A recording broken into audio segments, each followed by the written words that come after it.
Soliq kodeksining 279-moddasiga asosan chet el yuridik shaxsi jismoniy shaxslarga realizatsiya qilish joyi O'zbekiston Respublikasi deb e'tirof etiladigan elektron shakldagi xizmatlar ko'rsatadigan bo'lsa,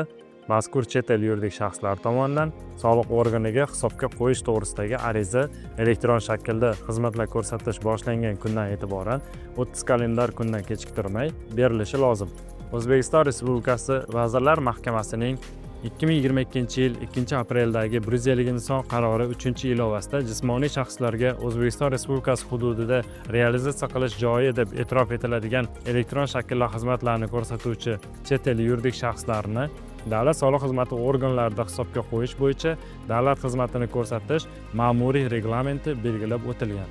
Mazkur ilovada hisobga qo'yish to'g'risida ariza, ro'yxatdan o'tkazilganligi hamda stir berilganligi to'g'risida guvohnoma shakllari keltirib o'tilgan. O'zbekiston Respublikasi Vazirlar Mahkamasining 2024-yil 26 dekabrdagi 885-sonli qarori 7-bandida O'zbekiston Respublikasi Soliq qo'mitasi istiqbolli loyihalar milliy agentligi bilan birgalikda elektron shaklda xizmatlar ko'rsatayotgan xizmatlarni realizatsiya qilish joyi O'zbekiston Respublikasi bo'lgan xorijiy yuridik shaxslar tomonidan soliq to'lovlari va qamrovining to'liqligini o'rganishni tashkil etish hamda natijalariga ko'ra ushbu sohada samarali nazoratni ta'minlaydigan mexanizmlarni joriy etish belgilangan. Shuningdek, O'zbekiston Respublikasi Prezidentining 2025-yil 10-dekabrdagi PF 246 sonli farmoni 5-band V qismida O'zbekiston Respublikasi hududida jismoniy shaxslarga elektron shaklda xizmatlar ko'rsatuvchi va tovarlar sotuvchi chet el yuridik shaxslari soliq organida ro'yxatdan o'tmasdan faoliyat yuritayotgani aniqlanib,